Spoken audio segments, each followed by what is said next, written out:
สวัสดีท่านผู้ชมสวัสดีตอนเช้าๆเนาะ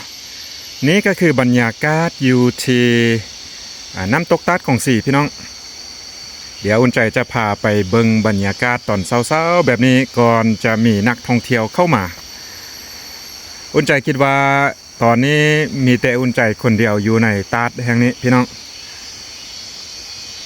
บอนมี่เนาะเป็นศูนย์อนุรักษ์มี่อยู่ในมีก็ยังบ่ตื่นเถื่อพี่น้อง ยังนอนหลับอยู่เดี๋ยวไปเบิ่งบรรยากาศนำกันป้าเถอะพี่น้อง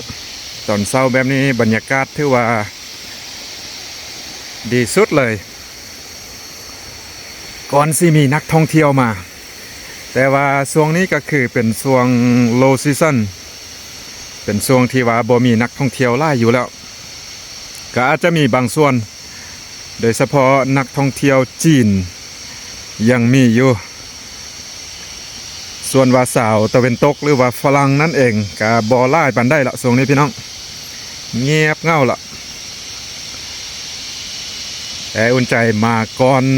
นักท่องเที่ยวแบบนี้ตอนนี้ก็อุ่นใจออกหลวงพระบางตัวเมืองหลวงพระบางมาก็6 โมงไปหน้าหนึ่งตอนนี้ก็7 โมงสิครึ่งเนาะไปเบิ่งว่าสิมีนักท่องเที่ยวจักคนบ่อยู่นี่เพราะว่าตอนมานี้ยังบ่มีไผเถื่อพี่น้องยังบ่เห็นไผเถื่ออยู่บนจอดรถถือว่าบ่เห็นรถจักคัน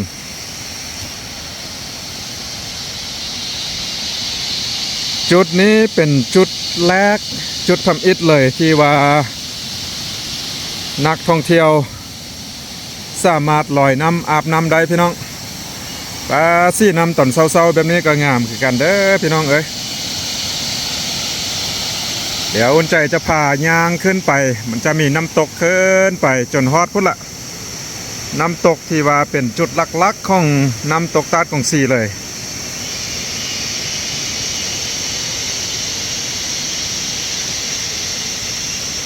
คือว่า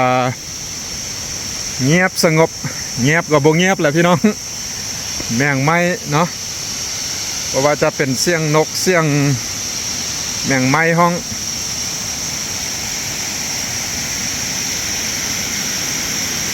ว้าวสวยงามแล้วจุดนี้ก็เป็นอีกจุดหนึ่งที่ว่านักท่องเที่ยวสามารถลงเล่นน้ำได้พี่น้อง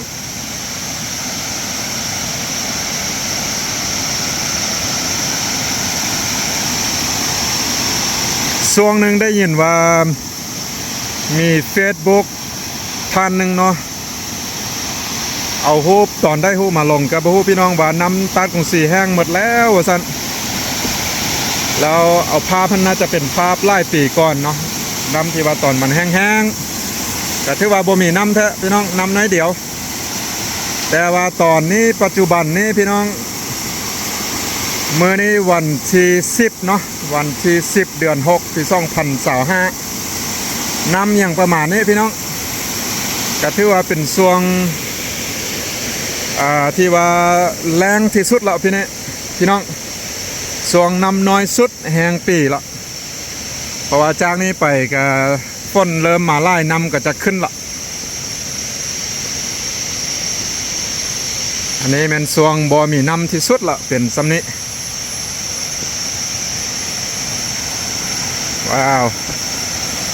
สวยงามเลย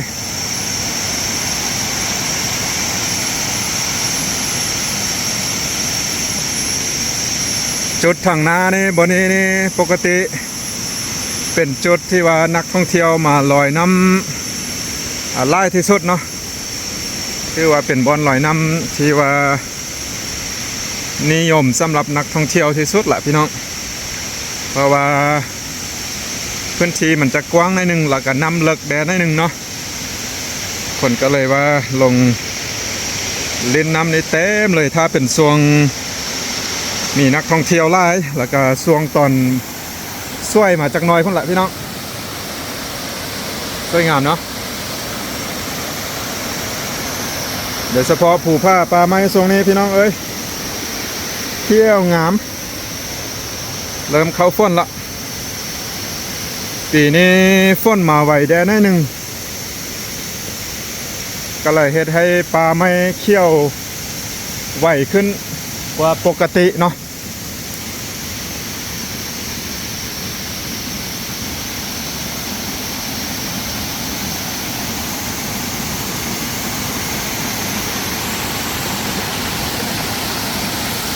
ว้าวน้ำเบิงซี่น้ำพี่น้องซี่เขี้ยวมรกตแบบนี้เลยเนาะโอ้กับแป๊กไปแบบหนึ่งพี่น้องเอ้ยความรู้สึกนี้แตกต่างกันเลยเทียบใส่ตอนมีคนเนาะกับได้มาสัมผัสบรรยากาศที่ว่าบ่มีไผอยู่นี่พี่น้อง ซ้ำกับว่าเป็นพื้นที่ส่วนตัวเลยที่ว่าแตกต่างกันเลย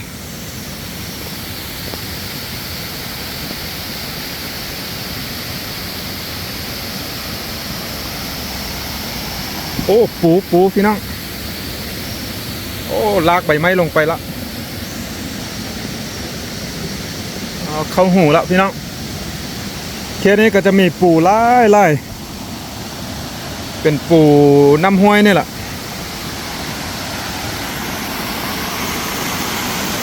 คิดว่าถ้ามาตอนคืนนี้ปูนี่อาจจะเต็มอยู่นี่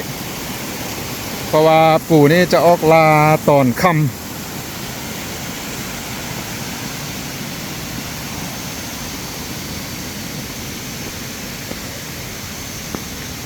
เมื่อวานนี้ฝนตกพี่น้องเมื่อวานตอนแรงฝนตกก็เลยว่าเฮ็ดให้ใบไม้ต่างๆล้นลงโอ้ปูอีกตัวหนึ่งพี่น้องปูมาเอาใบไม้ลงไปอ่ะ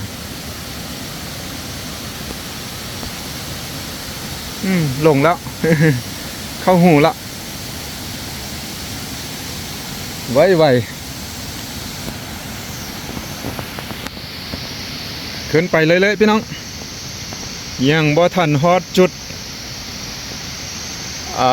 ลักของน้ำตกตาดของสีเถอะที่ว่าจุดสูงสุดจะอยู่สุดท้ายพุ่นแหละพี่น้องขึ้นไปแบบนี้เลยเป็นถือว่าเป็นสถานที่กว้างพอสมควรขึ้นไปเลย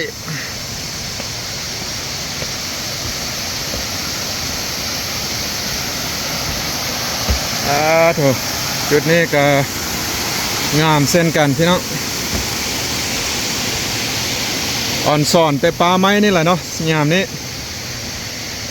แต่ว่าช่วงบ่ว่าจะเป็นช่วงแรงเนาะอยู่เขตนี้มันจะมีน้ำแบบนี้แล้วก็เป็นเขตที่ว่าซุ่มเย็นเด้อเขตปลาใหญ่แบบนี้ส่วนใหญ่ก็จะเขี้ยวงามตลอดปีละแล้วจุดนี้ก็เป็นอีกจุดหนึ่งที่ว่าทานสามารถลอยน้ำได้นะนักท่องเที่ยวสามารถลอยน้ำลงลิ้นน้ำได้ก็ถือว่าจุดลอยน้ำนี้สิ้นสุดอยู่บนนี้แหละพี่น้องออกจากนี้ขึ้นไปเพิ่นจะบ่อนุญาตให้ลงลิ้นน้ำแล้วเนาะก็มีปลาน้อยบางครั้งก็มีตัวใหญ่อยู่ขึ้นไปต่อพี่น้อง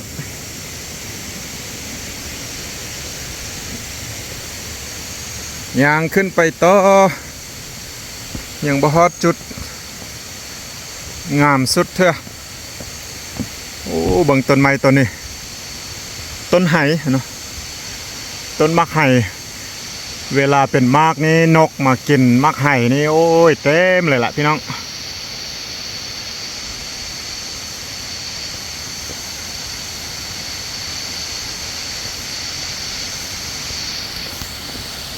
แล้วอยู่ในเขตน้ำตกนี้ก็จะมีสัตว์แมงไม้แบบนี้เนาะแมงไม้มีแมงกระเบื้องงามๆแล้วก็มีสัตว์เอกบางชนิดก็คือแบบนี้เลยเนาะอยู่เขตน้ำตกตาดของสีกวางน้อยแมวป่างูป่องลิงลม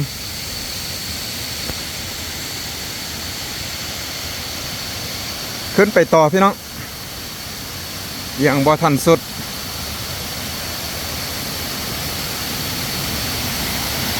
จุดนี้ก็ถือว่าเป็นจุดหนึ่งที่ว่างามพอสมควรพี่น้องปานคนเฮ็ดเอาความสวยงามนี้ถือว่าปานคนเฮ็ดเอาแต่ว่าเป็นธรรมชาติพี่น้องเอ้ยอันนี้ถือว่าเป็นธรรมชาติโดยเฉพาะน้ำนี้จะมีแคลเซียมนะมีลักษณะเป็นหินปูนนี่แหละก่อตัวขึ้นมางามสุดเลยขึ้นไปต่อพี่น้องขึ้นไปต่อยังบ่ทันสุดไง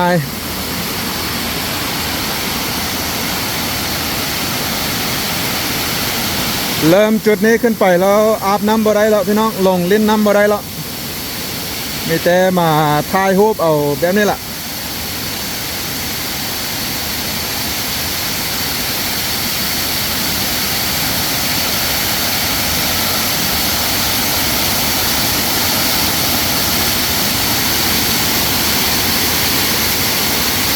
ถ้านำไล่ขึ้นตึมน้อยหนึ่งนี้ถือว่า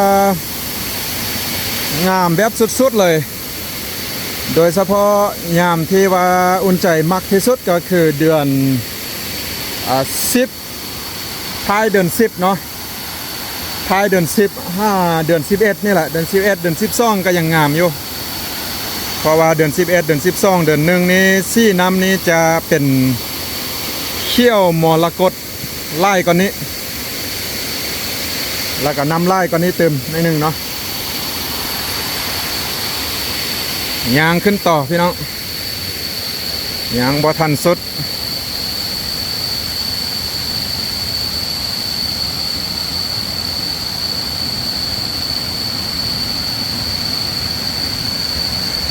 ยางขึ้นไปเลยว้าวจุดนี้ก็สวยงามเช่นกันไกลจะฮอดจุดสูงแล้วพี่น้องน้ำตกที่สูงก็อยู่พุ่นทางหน้าพุ่นไปเติมได้หนึ่งก็ฮอดละ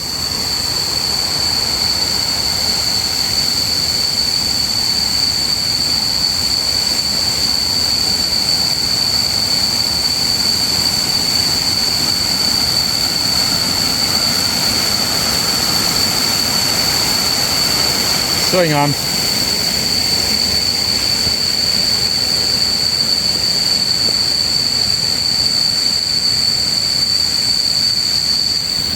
เคสนี้ท่านก็สามารถเอาอาหาร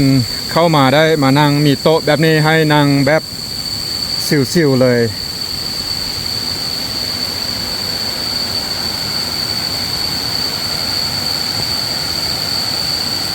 ป้าเถอะพี่น้องงาม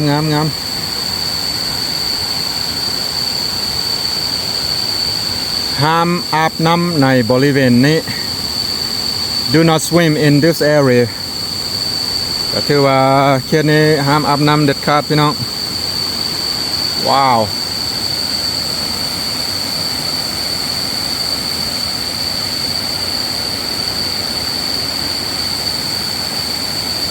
จุดที่ว่าถ่ายรูปได้เต็มเลยเฉพาะน้ำตกตัวสูงหันก็อยู่ขั้วเนาะจะมีขั้วอยู่ทางหน้าพี่น้องเดี๋ยวพาไปอยู่ขั้วหันถ่ายเบิ่งเนาะก็ถือว่าบ่มีไฟแท้ๆมื้อนี้นะเงียบสงบเลยพี่น้อง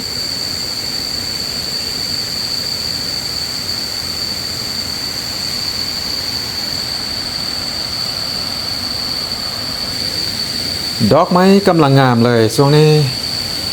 ต้นไม้ใบหญ้านี่เขียวงามเลยก็ถือว่าเข้าช่วง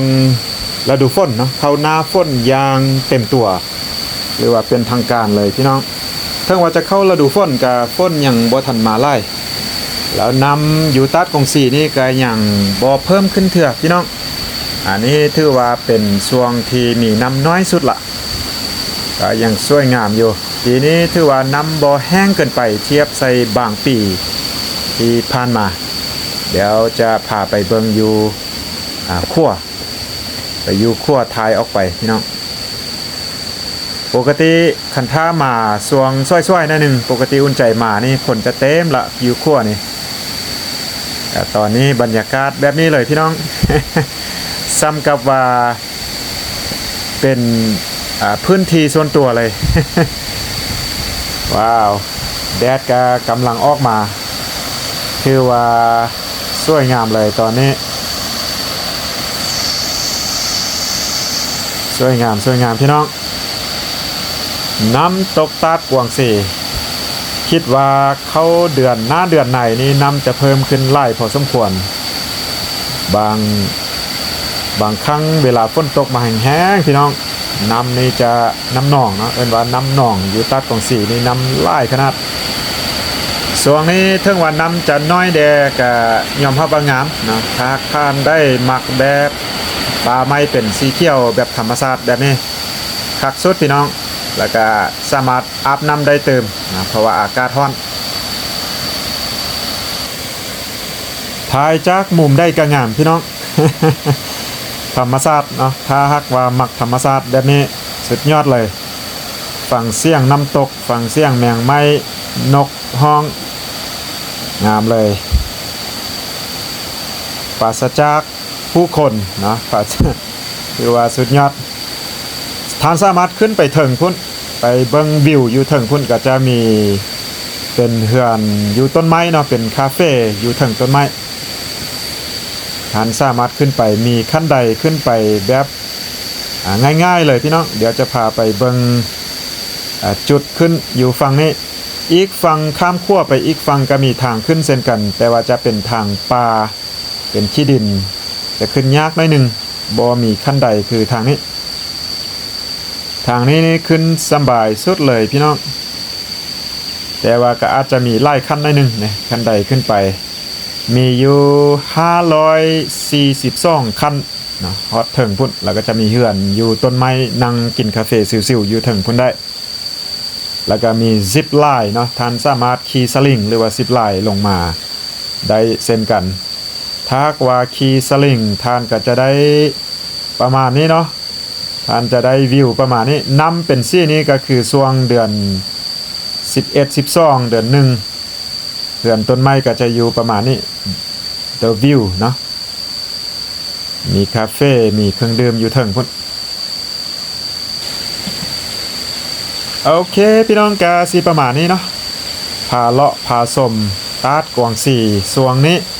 ช่วงที่บ่มีนักท่องเที่ยว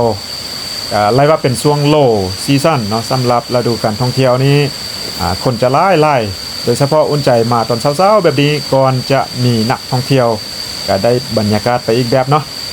โอเคก็สิประมาณนี้พี่น้องสำหรับคลิปนี้ก็สิขอลาท่านผู้ชมไปก่อนเจอกันคลิปต่อไปพี่น้องสบายดี